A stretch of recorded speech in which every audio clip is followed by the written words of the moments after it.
needs. So in Brazil, for example, as Adi said, there's a lot of money in the system. So the question is, what does that money need? What kind of returns does it need?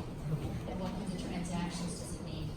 If we're really going to get to scale, there are transactions that are smaller and then aggregate them and then put them into a larger system that the largest investors can invest in. The ultimate goal of blended finance in any country, I think you have two goals. They're large and so understandable that institutional investors from that country and from elsewhere can invest in them, right? So you need $100 million deals, $200 million deals with senior tiers that a pension fund understands and can invest in. That will impact investors and others who are seeking, impact as well as returns. So that there are almost two objectives that are different in blended finance. So you need intermediaries, you need deal creation, you need structuring for large players, and you need structuring for impact players. There's a lot to do. So your question is very large, and I'm not quite sure where you want to take it from here. But there are... né? Como a gente vai também trazer esse mainstream para estar unlocking, destravando aqui o ecossistema.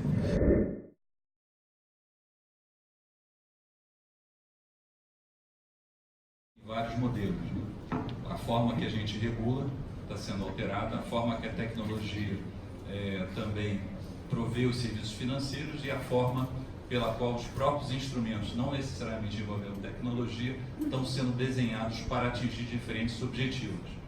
Na minha visão, digo que é a visão do colegiado, quem fala pelas informações, estão levando também os reguladores a mudarem os paradigmas tradicionais de atuação, sem abrir mão dos objetivos principais estabelecidos pela IOSCO, que é a proteção dos investidores, a redução dos riscos sistêmicos e produzir um mercado eficiente e equitativo para todos.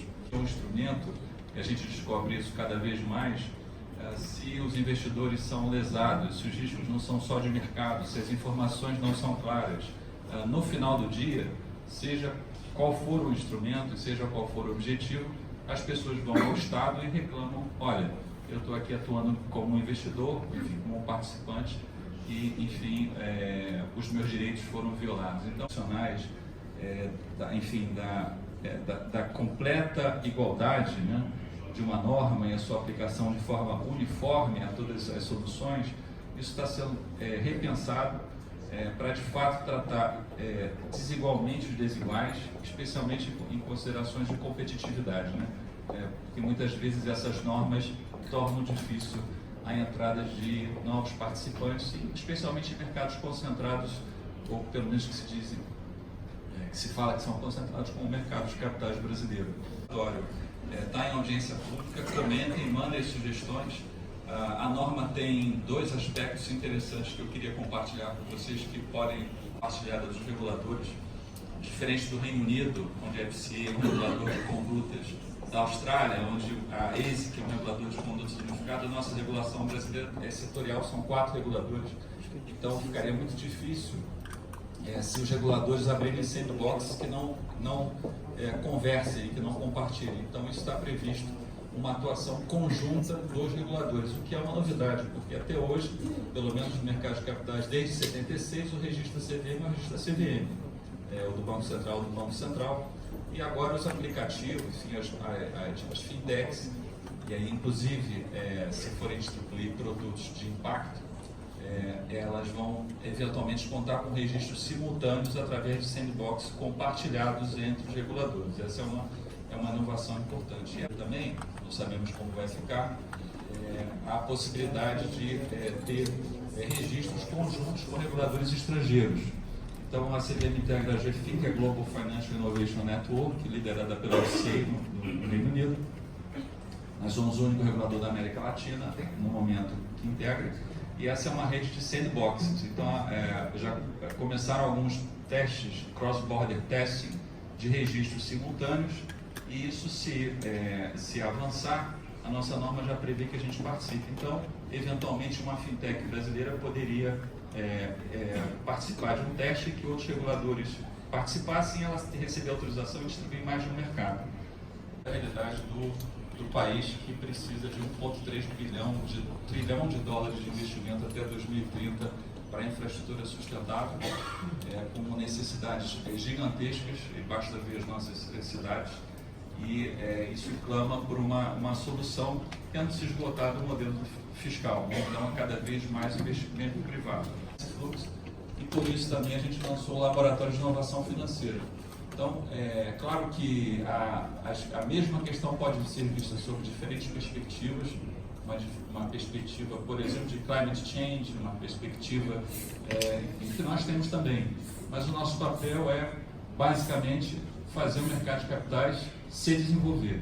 E para esse papel, seja o dinheiro verde, azul ou amarelo, qualquer que seja o objetivo, é nosso papel assegurar esses objetivos. E aí um grande espaço de crescimento para o mercado, um grande potencial do Brasil, e a gente não tinha assim instrumentos ou um conhecimento na casa forte para isso. Daí o Lab foi criado com o apoio do BID, da BDE, agora a GIZ se juntou estamos conversando com outros organismos internacionais, temos cerca de 170 entidades em 4 GTs, o mais recente de riscos ASG e transparência de informações, e um específico de impacto.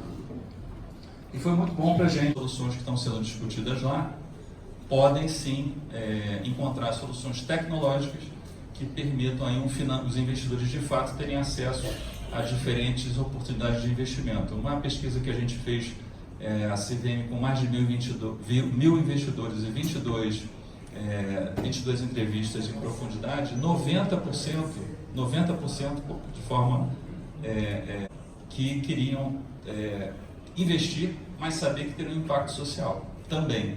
Então há também eu acho que essa demanda começa a acontecer, especialmente nas novas gerações, e a gente precisa estar adaptado para ela. Então o que nós estamos fazendo de articulação com várias entidades, eu não vou falar aqui do lado, e penso que tem um grande espaço para que a gente atue aí em parceria com o mercado, e no caso das soluções concretas, que não cabe ao Lab dar registro, eu espero que no ano que vem, dependendo de como for a audiência, isso cabe à área de normas dizer, mas é possível que já no ano que vem a gente tenha a nossa lojinha funcionando para receber aí propostas de fintechs. Então o papel de fomento é importante.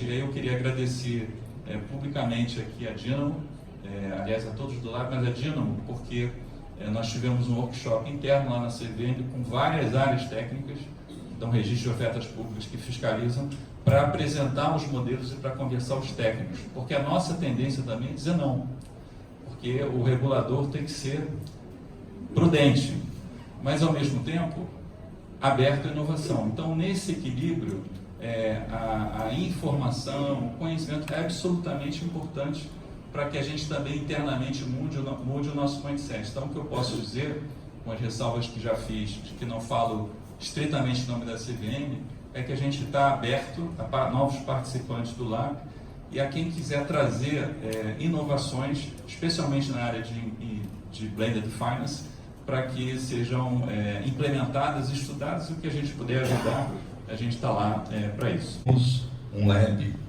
eu participo desse lab, muita coisa bacana está sendo criado, desenvolvido ali dentro, participem também. Né? A gente tem que dividir experiências, compartilhar, não só com os entes que estão aqui no Brasil, mas estrangeiros que também estão indo lá e dividindo experiência conosco. Pouquíssimos países do mundo, né, às vezes tem a abertura que a gente está tendo agora de criar um sandbox para capturar essa inovação toda. Vão trazer suas ideias, né? Vão ser proativos, vão trazer essas ideias para dividir isso com o regulador, contribuindo com ideias, porque a gente sempre reclama, a CVM não deixa fazer, alguém não deixa fazer, estamos tendo oportunidade. Vamos trazer isso que a gente está vendo inovando, né, para trocar essa experiência e tentar criar um ecossistema que seja inclusivo, que seja moderno, eficiente, mas ao mesmo tempo também que tenha impacto.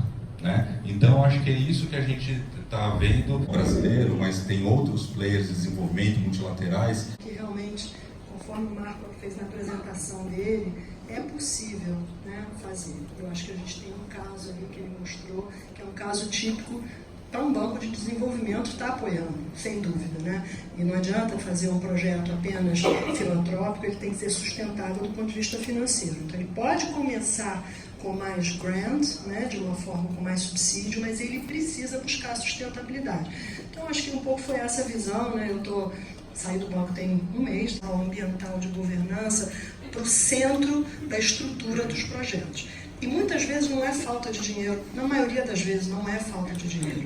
E o que me impressiona e dá uma certa angústia até quando eu estava no banco, interessados em participar, sociedade civil, tantos projetos e como conectar essas pontes, né? Como fazer a ponte, né? Entre essa vontade dos investidores de fazer algo de impacto, de poder olhar causas e apoiar determinadas causas com uma estrutura sustentável financeira, né? Que foi o que o Marco apresenta. No Brasil, de restrição absoluta fiscal, muito grave, trazer para dentro da estratégia do banco metas de buscar o crowding, trazer o mercado de capitais, então incluir o objetivo de atrair o mercado privado para os projetos, inovação e sustentabilidade, né? São sustentabilidade entendendo os objetivos social, ambiental de governança. Então, essas metas transversais, porque não adianta se buscar apenas a sustentabilidade do ponto de vista do meio ambiente sem que haja sustentabilidade financeira.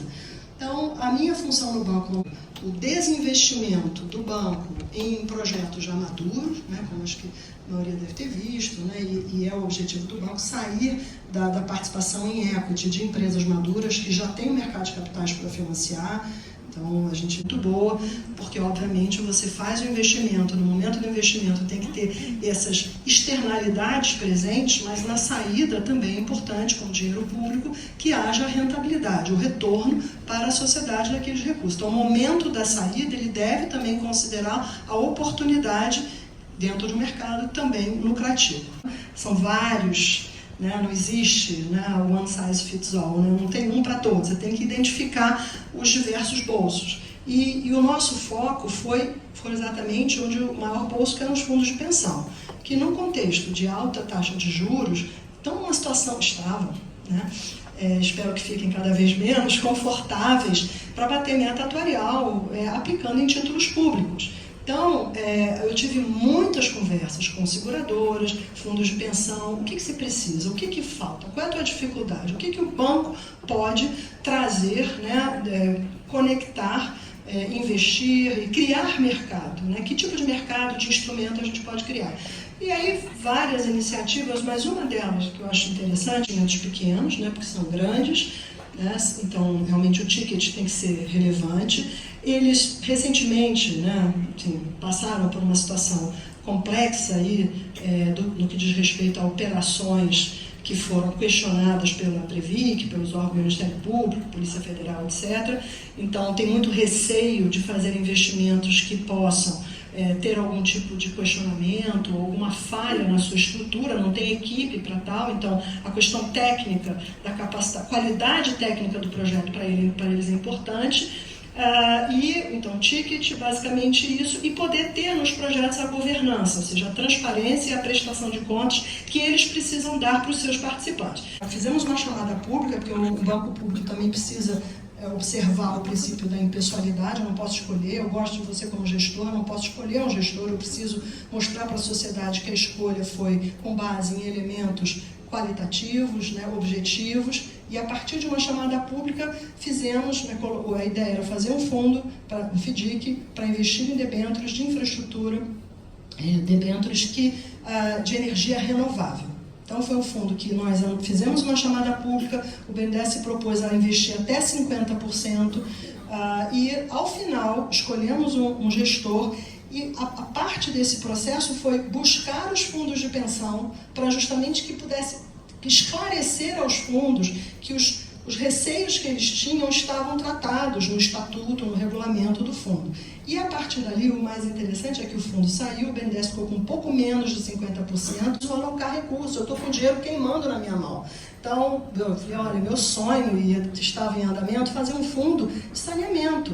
Projetos de saneamento, que é uma agenda jurássica, né, que é social, saúde, tem todas as estrelas possíveis de externalidade. Mas a falta de capacidade de estruturar projetos, é o pipeline de projetos. E aí o banco tem também essa possibilidade, porque o banco está conectado com todas as possibilidades. Então ele pode gerar o pipeline. Ao gerar o pipeline, ao invés de financiar 100% desse pipeline, abrir espaço no crédito para um percentual privado e, a partir dali, trazer esses projetos para o mercado. Ao trazer os projetos para o mercado, você gera mais oferta e perspectiva de liquidez, o que é importante para atrair o investidor privado. Então, esse ciclo virtuoso, ele vem a partir justamente dessa contribuição, né, que um banco público pode dar. Então, fazer essas propostas para que justamente os bancos de desenvolvimento, como o IFC, Banco Mundial, o BID, possam justamente cada vez mais trabalhar junto com o setor privado, porque não adianta imaginar que um banco, né, como o BNDES, a gente vai ter a capacidade de identificar os projetos, as soluções, colocar o dinheiro, né, e fazer o projeto andar. Ele tem que andar em parceria com o setor privado para identificar se o pricing é adequado e a sustentabilidade de quem vai lidar com o dia a dia do projeto. Não pode ser o próprio banco, né? Porque os projetos têm um volume de recursos menor, não é grande, que acaba atrapalhando. A gente já viu isso, o PSI é um exemplo de algo que, em vez de ajudar o mercado, atrapalhou. Você inunda o mercado de dinheiro subsidiado, barato, e acaba gerando um excesso de oferta, e aí a roda fica toda truncada. Né, do perfil do investidor, mas certamente dentro do blended, importante a gente ter opção, né? E aqui do blended a gente está cada vez mais precisando ampliar esse leque de possibilidades. De mindset, né? Então, cada um de vocês que está aqui na plateia, participando, discutindo com a gente, ouvindo, também tem que fazer a sua parte de divulgar os conceitos, ajudar a gente a propagar, porque aí, respondendo a tua pergunta, eu acho que o que a gente está vivendo hoje é um momento único onde a mudança de como avaliar, como pensar nas consequências dos investimentos pode mudar a cara do mundo. Risco-retorno, um terceiro elemento, um terceiro pilar, que é a consequência ambiental, a consequência social.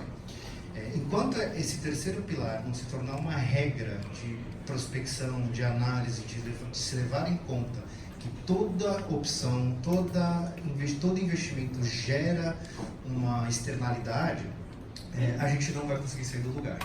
Em outras palavras, a gente tem que começar a entender que entre duas situações com o mesmo risco, a gente sempre vai procurar um maior retorno. Duas situações com o mesmo retorno, a gente vai procurar um menos risco. Só que além dessa ponderação de risco e retorno, a gente tem que começar a colocar um terceiro elemento, que é o que acontece depois que existe a externalidade, né, o resultado do investimento. Então, a dimensão do impacto social e impacto ambiental, ele tem que começar a compor a conclusão da análise de risco-retorno. Ou seja, entre opções de mesmo risco-retorno, obviamente a gente vai optar pelas opções que geram maior impacto ambiental e social.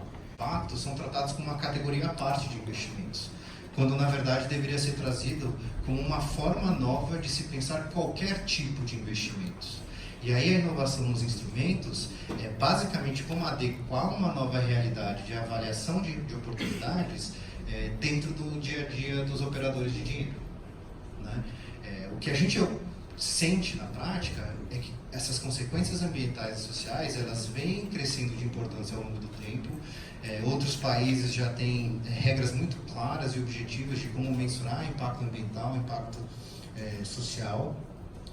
Existem preocupações de grandes empresas com as consequências, mas isso ainda não virou uma verdade nos alocadores de dinheiro, na economia popular, no dia a dia das pessoas, né? Ajuda de outras instituições, ajuda dos bancos de fomento, que vão criar, vão gerar os exemplos necessários para que o setor privado, num primeiro momento, se sinta protegido, mas que num segundo momento, com a saída do banco de fomento, com a saída do governo, com a saída do Estado dessa equação, possibilite o preenchimento desses espaços. É um pouco de teoria dos jogos, né? O dinheiro privado, ele é por definição extremamente conservador. Mesmo existindo alguns bolsos que tomem risco, que tenham um apetite de risco maior, invariavelmente esses bolsos são pequenininhos vis-à-vis dos grandes bolsos.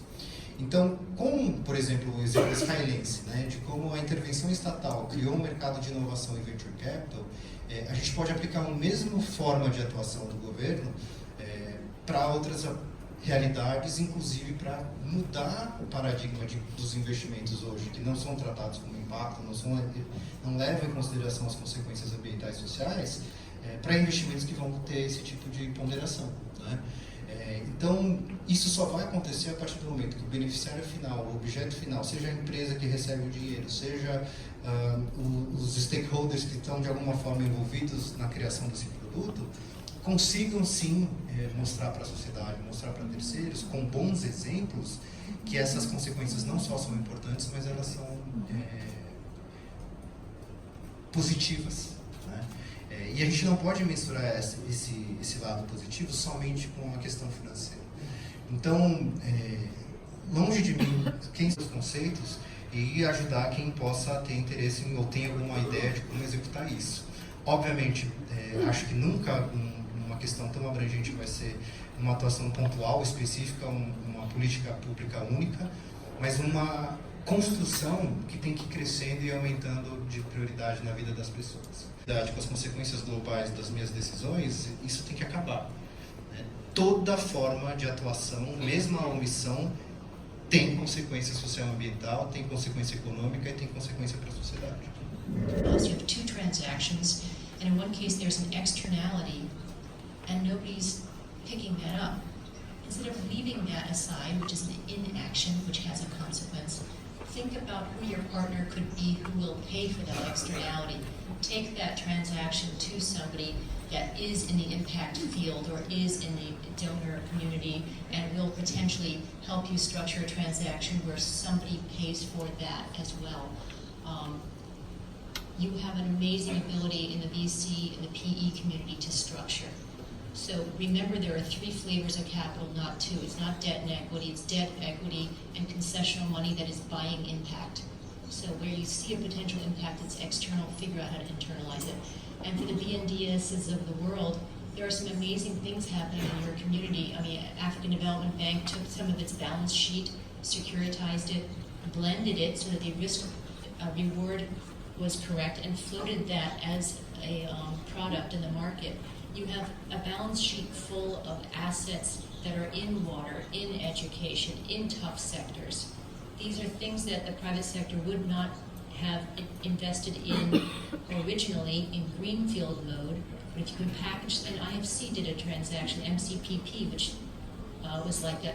These are balance sheets full of assets that were not interesting in their first iteration, but now that they have proven to be solid transactions and they've been sitting on the balance sheet for a while, you can take them and float them in the market and get the private sector used to investing in sanitation, education, health, rural agriculture, whatever it is. So my call to action is please do more of that, because that is a very, very valuable function for putting large amounts of product in the field that gets the private sector used to investing. And on the regulators, of course, as you just said, are saying we want to invest in things that are viable environmentally and socially. But between them and the deals are 100 different intermediaries, right? So where you see transactions coming to you that are crowdfunding and are blended, give them a shot.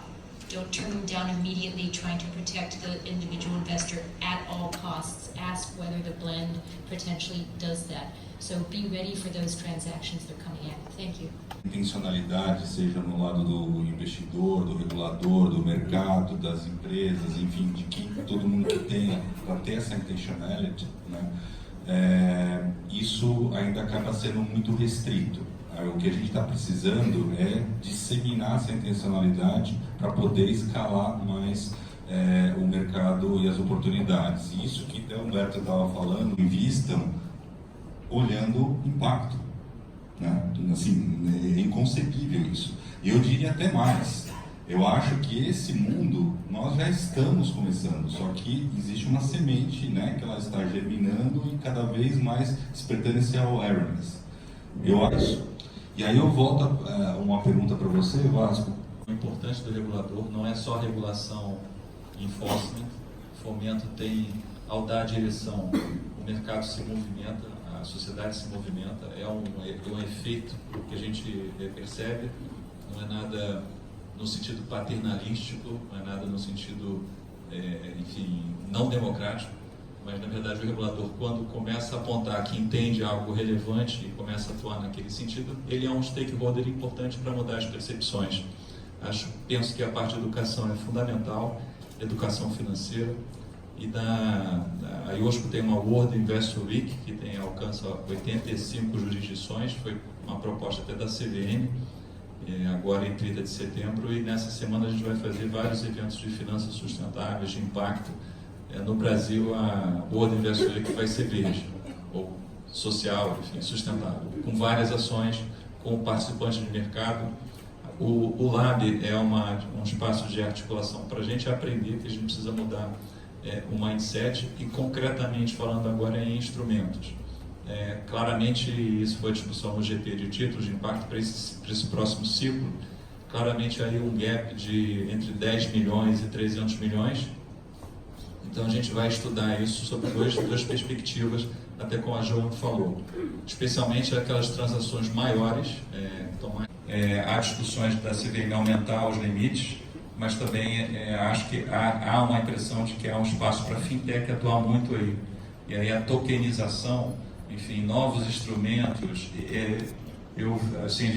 A minha visão é que a gente tem um mercado de fintech se aproximando de impacto, de green impacto social, e há muito espaço e muito a fazer nesse campo.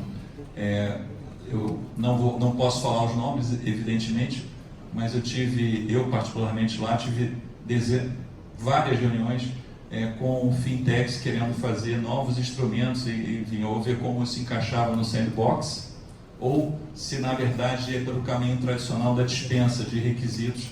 Então segue lá 400 ou segue, enfim, uma instrução específica e aí pede um monte de dispensas. Então a gente pretende daqui a um ano, quando encerrar o próximo ciclo do Lab, ter propostas nesses dois campos e, evidentemente, Blended Finance está no nosso radar.